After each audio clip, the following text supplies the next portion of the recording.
이 시간 자리에서 일어나셔서 하나님의 말씀을 함께 보시겠습니다.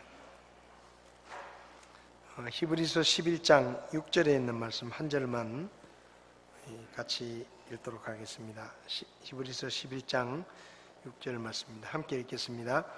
그러나 믿음이 없이는 하나님을 기쁘게 하지 못하나니 그분께 가는 자는 반드시 그분께서 계시는 것과 또 그분께서 부지런히 자신을 찾는 자들에게 보상해 주시는 분이심을 믿어야 하느니라. 아멘. 잠깐 기도하겠습니다. 하나님 아버지, 이 땅에 사는 동안 우리가 하나님의 뜻대로 살아갈 수 있도록 하나님의 말씀이 기록된 성경을 우리에게 주시고 그 말씀을 읽을 때마다 성령께서 깨닫게 하시는 것을 감사합니다.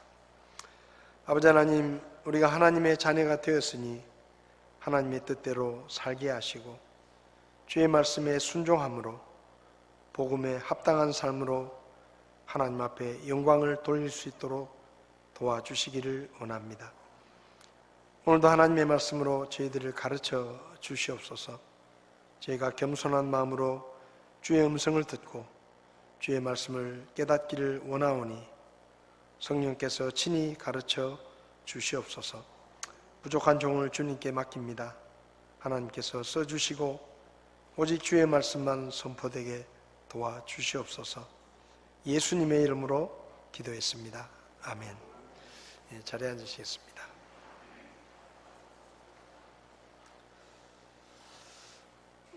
여러분은 믿음의 능력을 믿으십니까?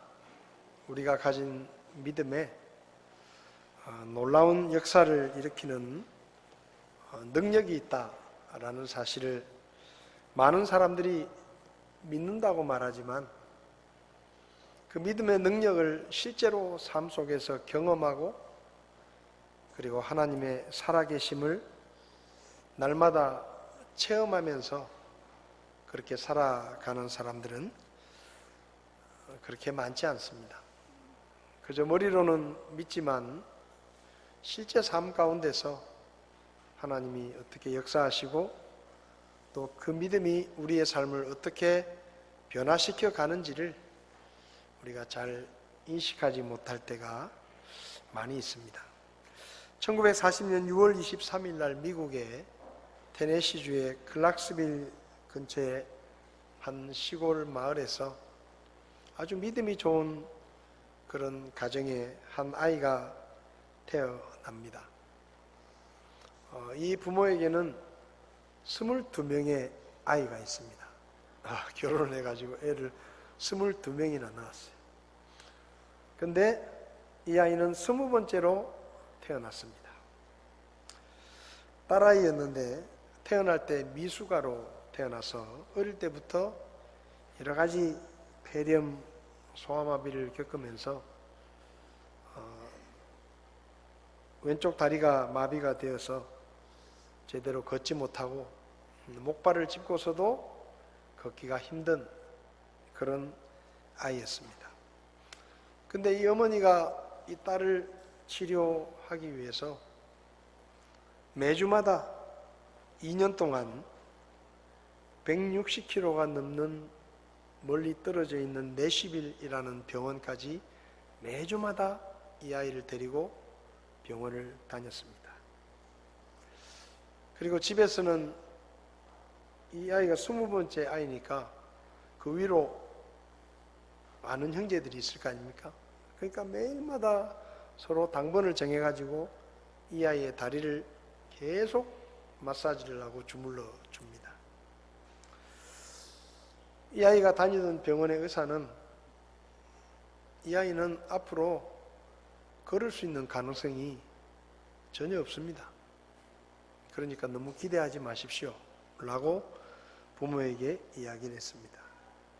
근데 이 부모는 이 아이를 위해서 늘 기도하면서 늘 아이에게 말하기를 의사 선생님은 네가 걸을 수 없다고 말하지만 하나님을 믿으면 하나님은 너를 걷게 하실 수 있다. 그러니까 낙심하지 말고 하나님을 믿고 우리가 같이 기도하자. 그렇게 늘 이야기를 했습니다.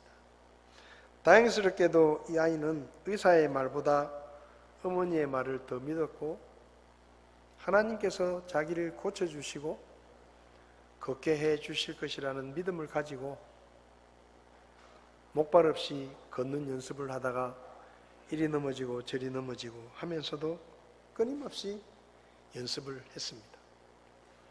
12살이 되었을 때 처음으로 목발을 놓고 자기 발로 걷게 되었습니다. 의사가 깜짝 놀랐습니다. 자기가 볼 때는 이 아이는 절대 걸을 수 없는 아이인데 12살쯤 되어서 비록 온전하지는 못하지만 목발을 짚지 않고 걸으니까 깜짝 놀랐어요. 이 아이는 중학교에 들어가면서 농구부에 지원을 했습니다. 근데 농구 감독이 보니까 애가 다리도 성하지 않고 걷는 것도 좀 이상한데 농구를 한다 그러니까 계속 말렸는데 이 아이가 계속해서 농구부에 들어가게 해달라고 사정을 해가지고 농구팀에 들어갔습니다. 처음에는 한 경기도 뛰지 못하고 벤치에 앉아서 그냥 구경만 했어요. 3년 동안 정말 피나는 연습과 노력을 했습니다. 그래서 이 아이가 고등학교에 들어갔을 때는 고등학교에서 주전 선수로 선발이 됩니다. 그리고 이 아이가 속한 고등학교 팀이 주 대회에 나가서 우승을 하고 이 아이는 최우수 선수 상을 받습니다. 근데 이 애가 농구하는 모습을 아주 관심 있게 지켜본 사람이 있었는데 그 사람이 테네시 주립대학의 육상팀을 맡고 있는 육상 감독이었습니다. 이 아이가 농구하는 모습을 가만히 보니까 육상을 더 잘할 것 같은 거예요. 그래가지고 이 감독이 찾아와가지고 내가 보니까 너는 농구를 하기보다는 육상을 하는 게 더 좋겠다. 그러니까 우리 팀에 들어와서 육상을 해보지 않겠느냐. 그렇게 권했는데 육상 캠프에 참석을 해가지고 이렇게 좀 지도를 받더니 이 아이가 육상부에 들어갑니다. 1956년에 멜버른에서 올림픽이 열렸는데 16살의 나이로 미국 최연소 국가대표 선수가 되어서 올림픽에 참여를 합니다. 400m 릴레이 경주에서 동메달을 땁니다. 그리고 4년 후에 1960년에 로마 올림픽이 열렸는데 이 로마 올림픽에도 이 아이가 선수로 참여를 하게 되고 100m를 11초에 세계 신기록을 세우면서 금메달을 땁니다. 200m에서 또 세계 신기록으로 금메달을 땁니다. 그리고 1960년 9월 8일 날 400m 릴레이 경주에서 독일팀을 제치고 세계 신기록을 세우면서 또 금메달을 땁니다. 한 대회 3관왕. 근데 놀라운 것은 이 세 경기가 9일 동안 진행이 됐는데 9일 동안 진행되는 이 경기들을 다 소화해내면서 세계 신기록을 세우고 금메달을 땄습니다. 그리고 그의 미국에서 아마추어 육상 선수에게 수여하는 설리반 상이라는 상을 받습니다. 그리고 2년 후에 은퇴를 합니다. 갑자기 은퇴를 해요. 그리고는 대학으로 돌아가서 자기가 하고 싶었던 공부를 계속하고 교육학 박사학위를 받아서 교육 일을 하면서 헌신하고 그리고 1994년에 뇌종양 진단을 받아가지고 그 뇌종양이 아주 급하게 진행이 되어서 11월 12일에 54세의 일기로 세상을 떠납니다. 윌마 루돌프라는 이 흑인 여성, 의사들은 이 아이는 절대 걷지 못합니다. 부모님은 네가 하나님을 잘 믿으면 하나님께서 너를 고쳐주시고 네가 걷도록 해주실 테니까 의사 선생님 말을 듣지 말고 하나님을 믿고 같이 기도하고 하나님이 고쳐주시기를 기도하자라고 이야기했습니다. 그녀는 자서전에 이렇게 썼습니다. 의사는 저에게 다시 걸을 수 없을 거라고 말했습니다. 하지만 어머니는 하나님께서 저를 걷게 해 주실 것이라고 말해 주셨습니다. 저는 하나님을 믿었고 하나님은 저를 걷게 하셨고 달리게 해 주셨습니다. 이 아이는 하나님을 믿었습니다. 그리고 하나님은 그 믿음에 응답하셔서 이 소녀를 걷게 하시고 올림픽 무대에서 전 세계의 관심을 끌며 삼관왕을 하게 하셨습니다. 여러분, 믿음에는 우리의 삶을 변화시키는 놀라운 능력이 있습니다. 왜냐하면 우리의 믿음은 보잘것없는 것이지만 그 믿음은 천지 만물을 창조하신 전능하신 하나님을 내 삶으로 모셔드리는 행동이기 때문에 우리가 믿음을 갖게 되는 그 순간부터 하나님이 우리의 삶에 간섭하시고 우리의 삶을 변화시켜 나가시기 때문입니다. 믿음은 지옥에 가서 영원히 형벌을 받아야 하는 죄인을 그 지옥에서 건져내고 하나님의 나라인 천국으로 옮기는 능력이 있습니다. 그 믿음의 능력 때문에 저와 여러분들은 영원한 멸망에서 하나님의 나라로 옮겨지는 구원의 기적을 경험한 것입니다. 히브리서 11장을 보면 믿음은 왕국들을 정복하게도 하고 사자들의 입을 막기도 하고 맹렬한 불을 끄기도 하고 칼날을 피하게도 하며 연약한 가운데 강하게 만들기도 하고 싸움에서 용맹하게 되어 이길 수 없는 상대를 이기게도 한다라고 말씀합니다.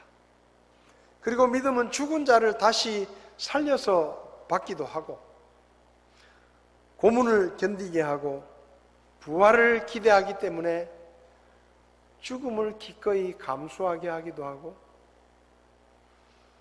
결박과 옥에 갇히는 시련, 모욕과 심한 조롱, 채찍질을 견디게 한다라고 말씀합니다.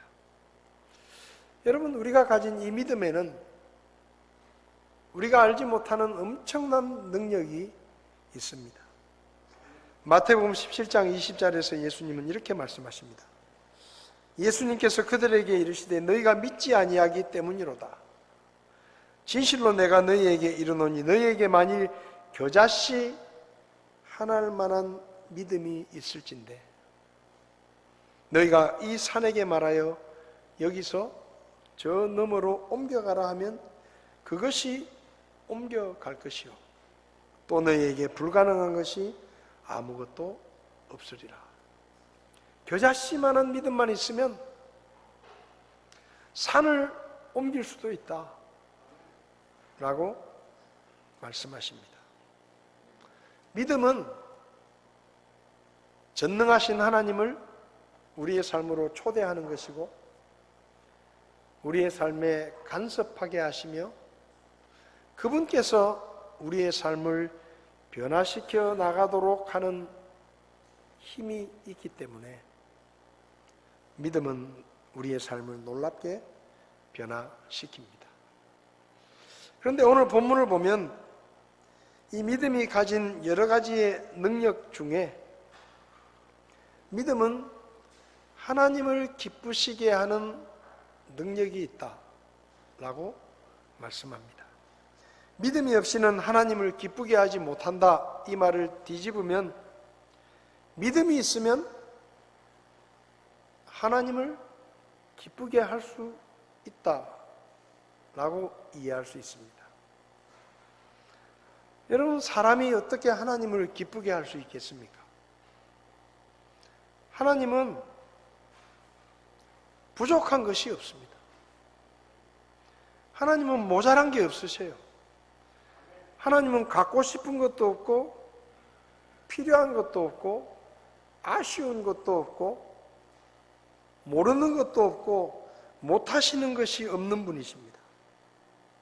그러니까 하나님은 모든 면에서 완전하신 분이시고 모든 걸 다 가진 분이에요.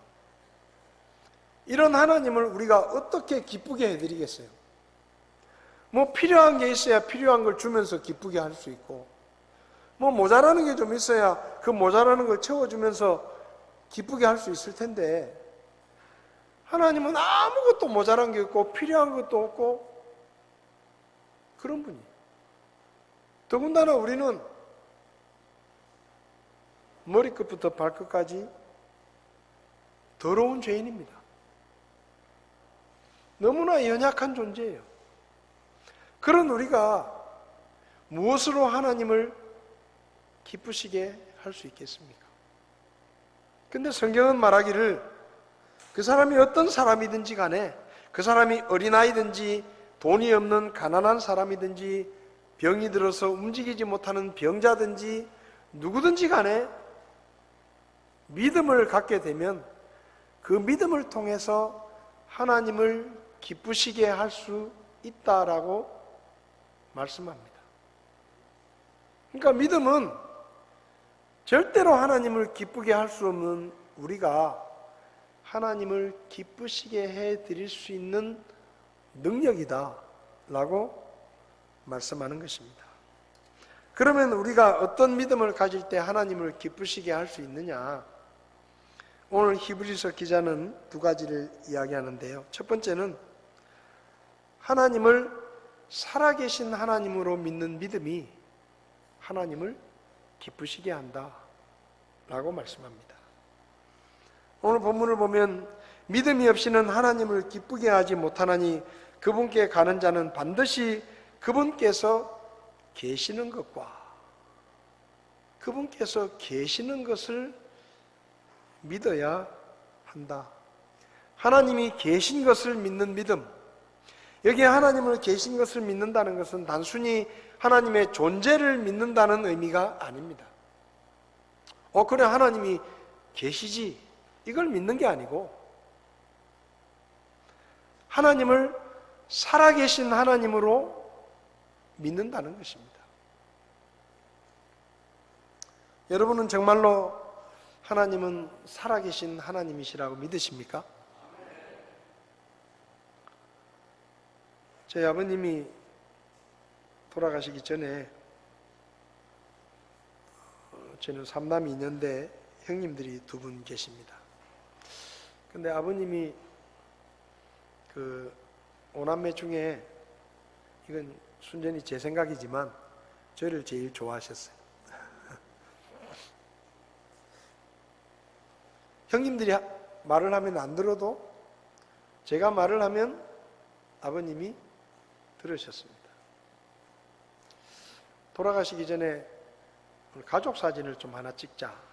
그래서 아버님을 모시고 사진관에 모시러 가야 되는데 절대로 안 가시려고 그래요. 사진을 좀 하나 찍자고. 형님, 큰형님이 설득하고 작은형님이 누나들이 설득을 해도 절대로 사진 찍으러 안 가시려고 그래요. 그래서 큰형님이 저보고 네가 한번 말씀드려봐라. 그래가지고 이제 제가 가서 아버지 돌아가시고 나면 우리 곁을 떠나시는데, 그리고 손자, 손녀들도 있는데, 아버지 돌아가시고 나면 우리가 아버지 다 잊어버릴 겁니다. 그래도 사진이라도 하나 찍어놔야 나중에 손자, 손녀들이 아버님을 기억하고 할 거 아닙니까? 그러니까 고집 부리지 말고 우리 가족 사진 찍으러 갑시다. 그렇게 이제 제가 말씀을 드렸어요. 근데 아버지가 따라 나서셨어요. 그래서 사진관에 가서 가족 사진을 찍었습니다. 생각을 해봤습니다. 왜 아버지가 저를 좋아하시고 제 말을 잘 들어주실까? 언젠가 아버지가 저한테 그런 얘기를 하시더라고요. 나는 네가 참 고맙다. 그 뭐가 고마우냐? 너는 어떤 일이 있을 때마다 나한테 연락을 해가지고 의논을 한다는 거예요.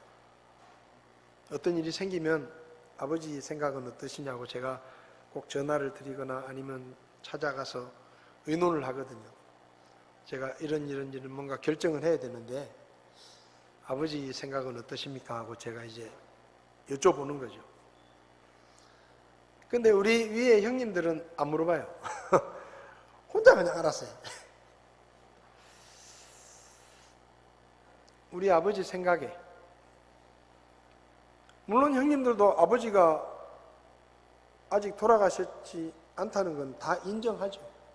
아버지가 집에 계시다는 건 다 인정하죠. 근데 형님들은 아버지가 계시다는 것만 인정하지 아버지를 살아계신 분으로 대하지 않아요. 그냥 계시는 거예요. 근데 저는 아버지를 살아계신 아버지로 대하는 겁니다. 그냥 뒷방 늙은이가 아니라 어떤 일이 있으면 찾아와서 의논해주고 상의해주고 아버지의 의견을 물어보고 이게 좋으신 거예요.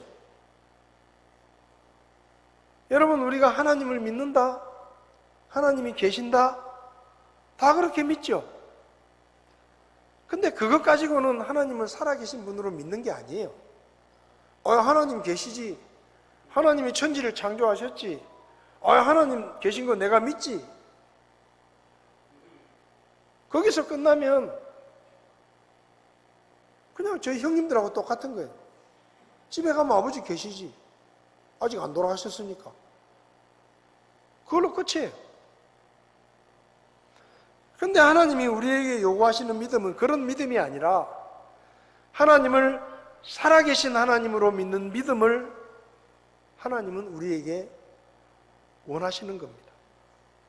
살아계신 하나님, 그저 그냥 존재하시는 하나님이 아니라 살아계시는 하나님, 나에게 말씀하시고 내 말을 들으시고 오늘 여기에 내 삶에 함께 하시며 나를 도와주시고 나를 보시고 나를 아시고 나에게 말씀하시는 그 하나님을 우리가 믿기를 원하시는 겁니다. 성경을 보면 하나님을 믿는 사람들은 하나님을 살아계신 하나님으로 믿었습니다. 여호수아 3장 10절을 보면 또 이르되 살아계신 하나님께서 너희 가운데 계시사. 여호수아는 말합니다. 하나님은 살아계시고 그분은 우리와 함께 계신다 라고 말씀하시는 거예요. 그냥 하늘에 앉아 계신 하나님이 아니라 살아계셔서 지금 여기에 나와 함께 하시고 나에게 말씀하시고 내 말을 들으시고 내 형편을 보시고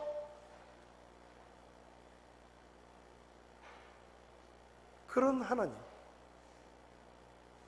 그래서 수시로 찾아가 의논하고 하나님의 생각을 묻고 하나님께 도움을 청하고 그분의 능력을 기대하고 이런 믿음이 하나님을 살아계신 하나님으로 믿는 믿음입니다.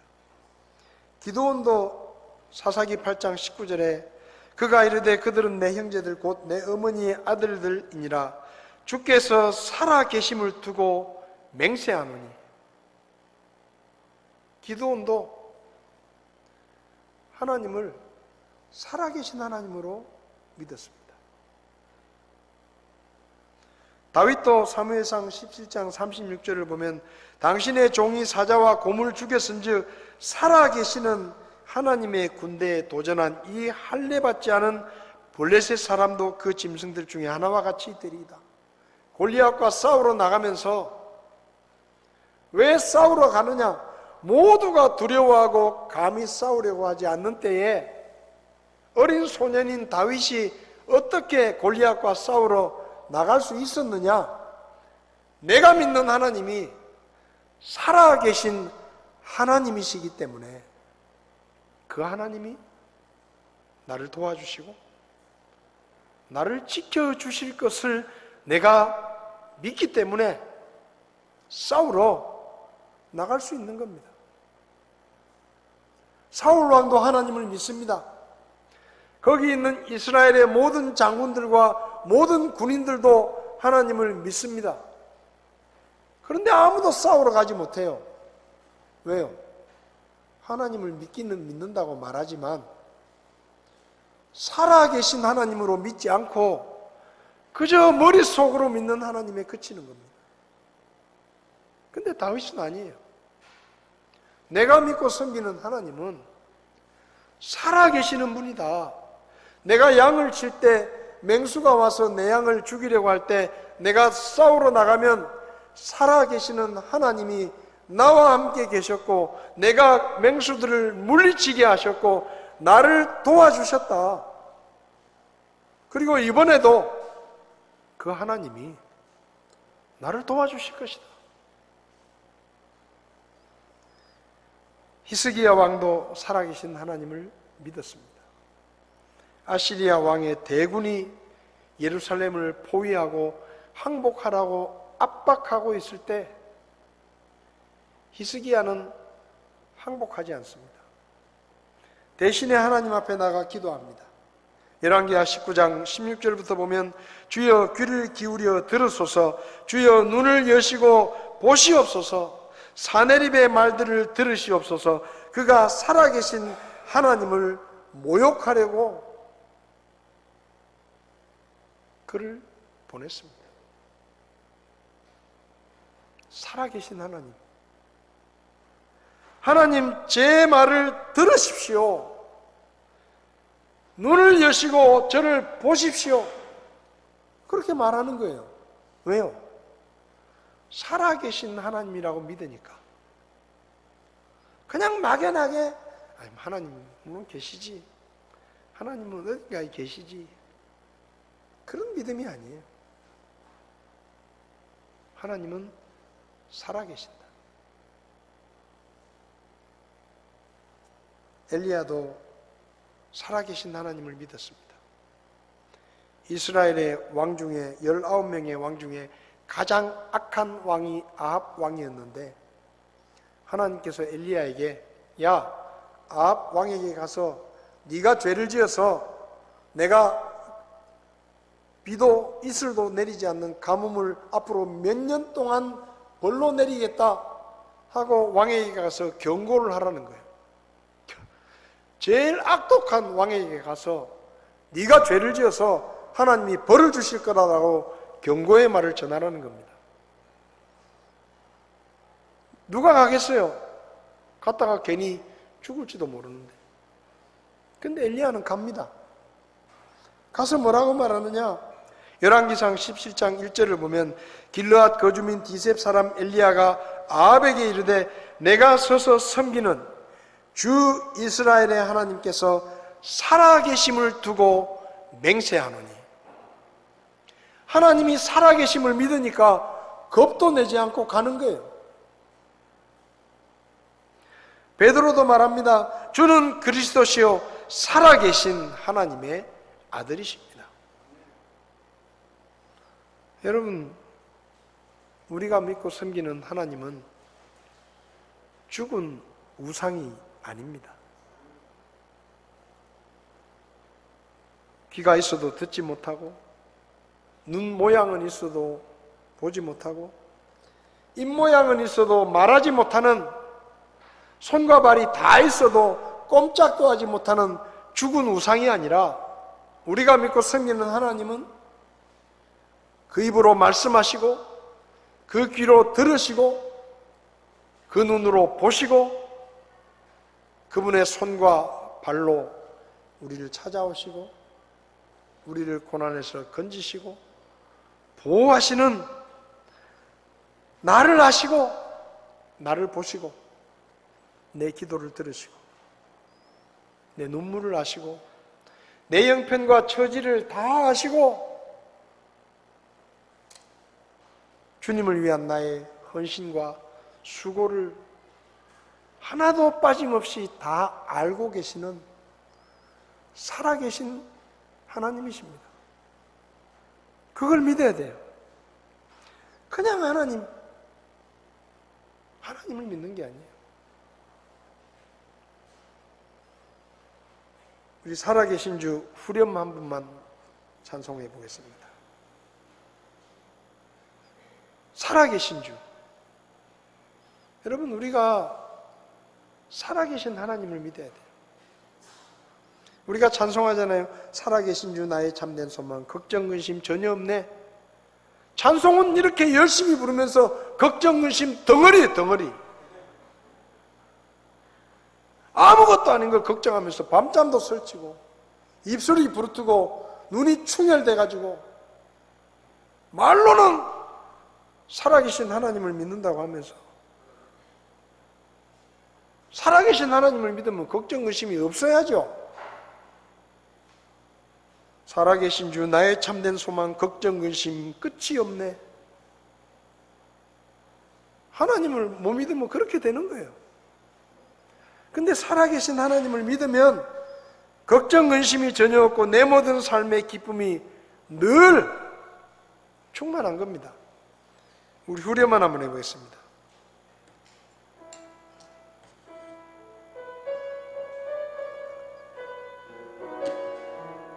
살아계신 주, 살아계신 주 나의 참된 소망, 걱정 근심 전혀 없네. 사랑의 주내 갈 길 인도하니 내 모든 삶의 기쁨 늘 충만하네. 살아계신 주 한번 더 하겠습니다. 살아계신 주 나의 참된 소망, 걱정 근심 전혀 없네. 사랑의 주내 갈 길 인도하니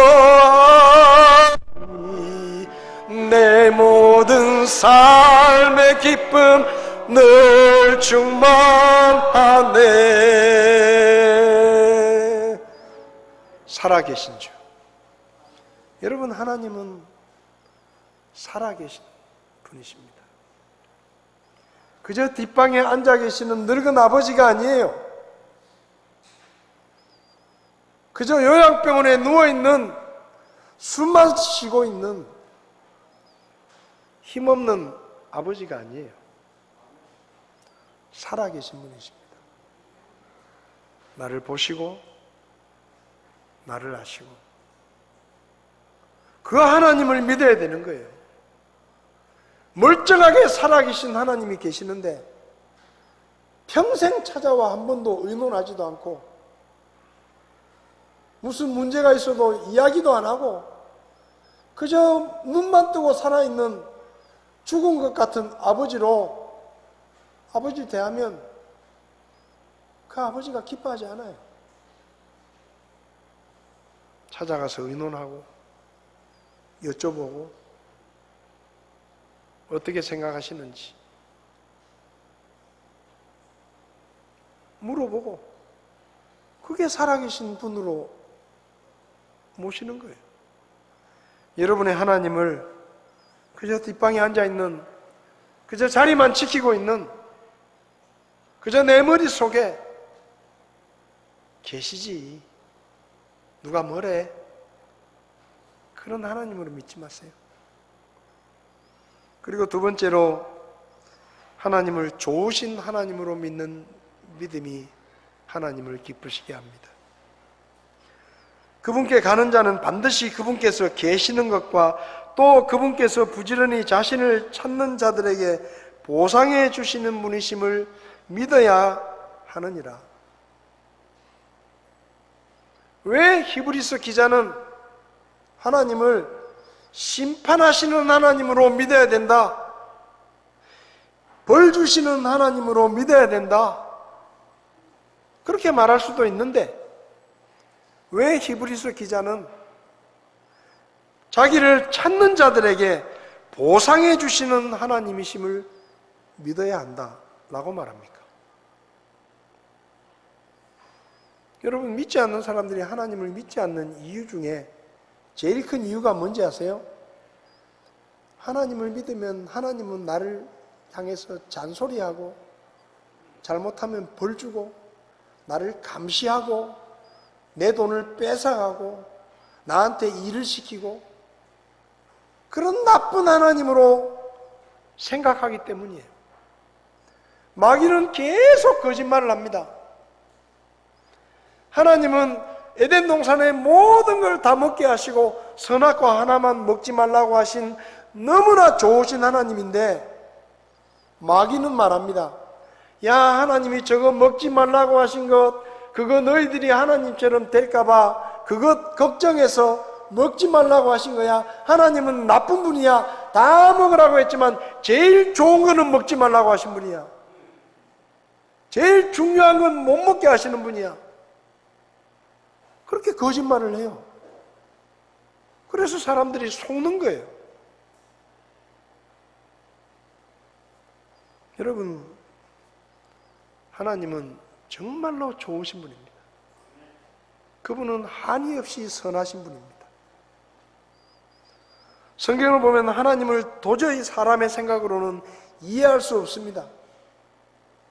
최초의 사람이었던 아담과 하와가 하나님의 말씀을 믿지 않고 마귀의 거짓말을 믿고 선악과를 따먹는 죄를 지었을 때, 하나님은 그들을 어떻게 벌 주실까를 생각하신 게 아니에요. 어떻게 그들을 구원할 수 있을까를 하나님은 생각하셨습니다. 지금 아담과 하와가 죄를 짓고 있는데 저놈들을 어떻게 혼내줄까를 생각하신 게 아니라 어떻게 해야 내가 저들을 구원할 수 있겠느냐를 하나님은 생각하신 거예요. 이해가 되십니까?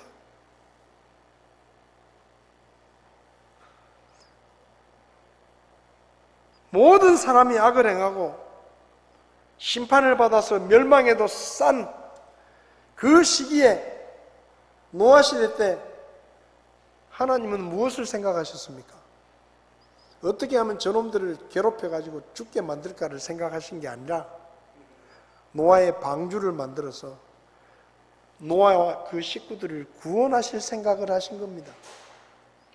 이스라엘 백성들이 하나님의 말씀에 불순종하고 광야를 떠도는 40년 동안 하나님은 뭘 하셨습니까?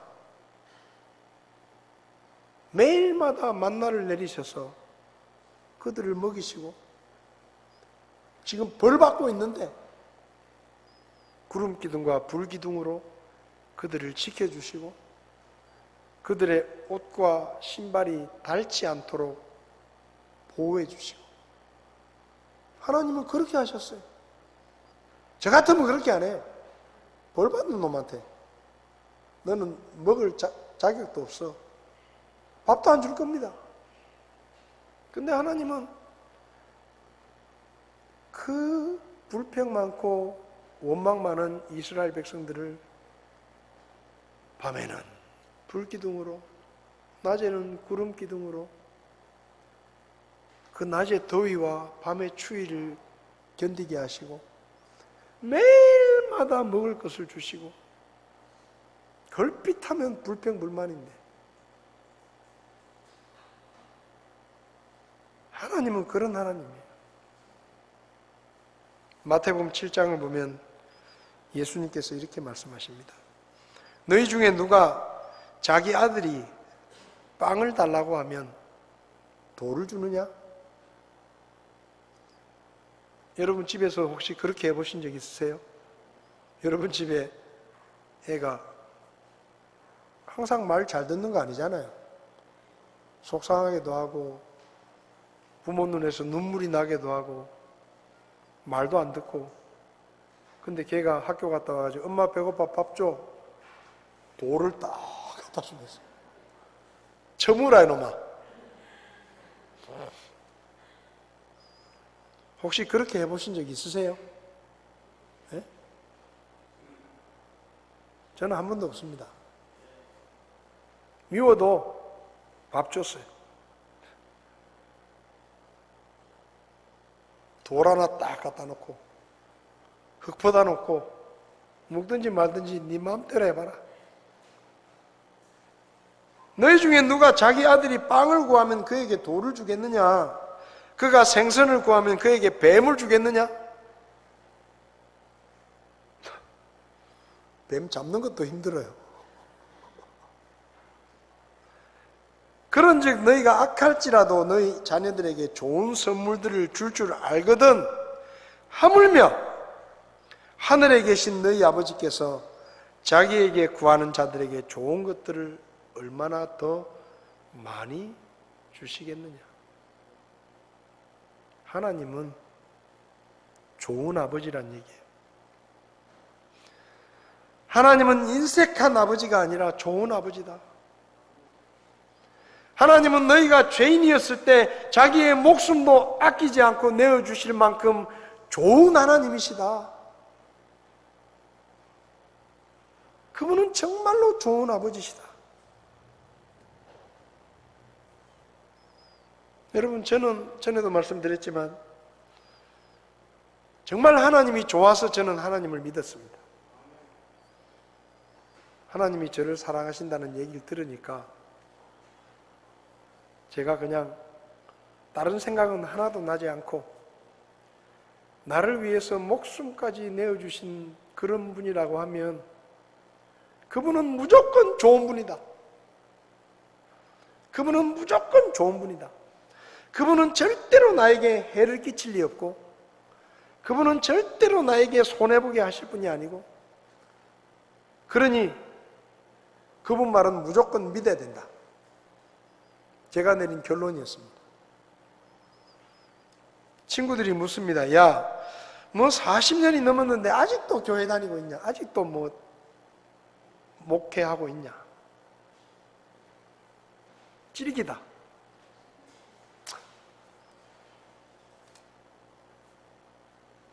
근데 제가 찌르긴 게 아니라 하나님이 좋은데 어떻게 해요? 좋은데 하나님보다 더 좋은 분을 아직도 보지 못했는데, 내가 아는 분 중에는 하나님이 제일 좋은 분인데 제가 뭐 하려고 그분을 떠납니까? 떠나봤자 그분보다 못한 분을 만날 텐데. 그렇잖아요. 내가 아는 한 그분이 제일 좋은 분인데, 내가 아는 한 나를 위해서 자기 목숨을 아끼지 않고 주실 수 있는 분은 그분밖에 없는데 내가 왜 그분을 떠나겠어요? 떠날 이유가 없는 거예요. 좋으니까.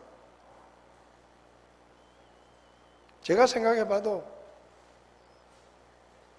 제가 구원받고 나서 지금까지 교회를 다니고 있다는 것, 또 목회를 하고 있다는 것, 제가 생각해 봐도 잘 이해가 안 돼요. 근데 하나님이 좋은 거예요. 저는 지금도 하나님이 좋습니다. 저에게 하나님은 너무 좋은 분이에요. 한 번도 저보고 쫓아내신 적이 없어요. 한 번도 저한테 해를 끼치신 적이 없습니다. 한 번도 저에게 손해보게 하신 적이 없어요. 물론 한때는 손해보는 것처럼 생각하고 속상할 때도 있었지만 지나고 나면 그게 손해보는 게 아니라 오히려 저에게 유익했다는 것을 제가 깨달았습니다. 그런 분을 왜 떠나요, 제가? 여러분, 하나님을 좋으신 하나님으로 믿으시기 바랍니다. 하나님은 정말 좋은 분입니다. 여러분이 가까이 가면 가까이 갈수록, 알아가면 알아갈수록 하나님이 얼마나 더 좋으신 분인지를 깨닫게 될 것입니다. 우리 좋으신 하나님 찬송해 보겠습니다.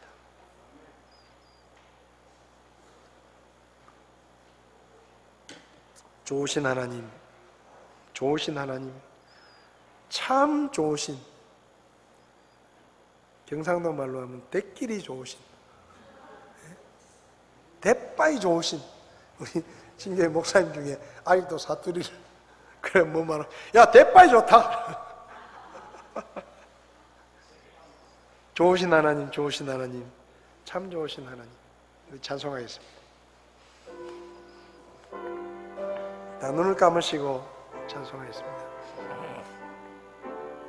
좋으신 하나님, 좋으신 하나님, 좋으신 하나님, 참 좋으신 나의 하나님. 다 눈을 감으시겠습니다. 반주를 들으시면서 하나님이 얼마나 좋으신 분인가, 하나님이 얼마나 나에게 선하게 대해주셨는지, 하나님이 얼마나 참아주셨는지, 하나님이 얼마나 기다려주시고, 하나님이 얼마나 용서해주시고, 하나님이 얼마나 우리에게 선하게 대해주셨는지 생각하면서 하나님 앞에 감사하시기를 바랍니다.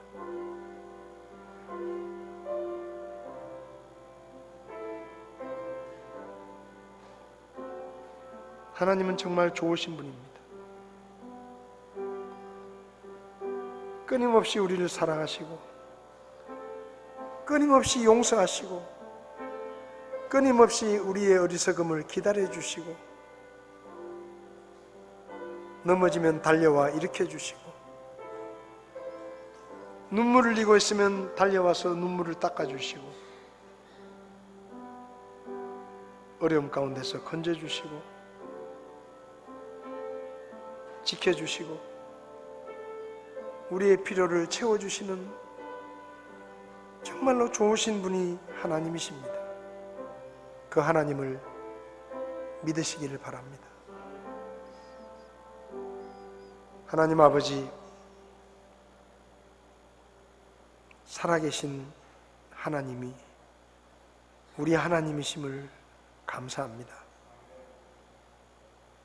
심판하고 벌 주시기보다 상 주시고 사랑해 주시고 도와주시고 필요를 채워주시는 좋으신 하나님이심을 감사합니다. 주님 앞에 서는 날까지 살아계신 하나님, 좋으신 하나님을 믿고 믿음으로 살아갈 수 있도록 저희를 도와 주시옵소서. 예수님의 이름으로 기도했습니다. 아멘. 가실 때 우리 조인자 사모님께서 떡을 준비해 오셨는데 하나씩 받아 가시면 좋겠습니다. 식사 준비되어 있으니까 식사하고 교제하시길 바랍니다.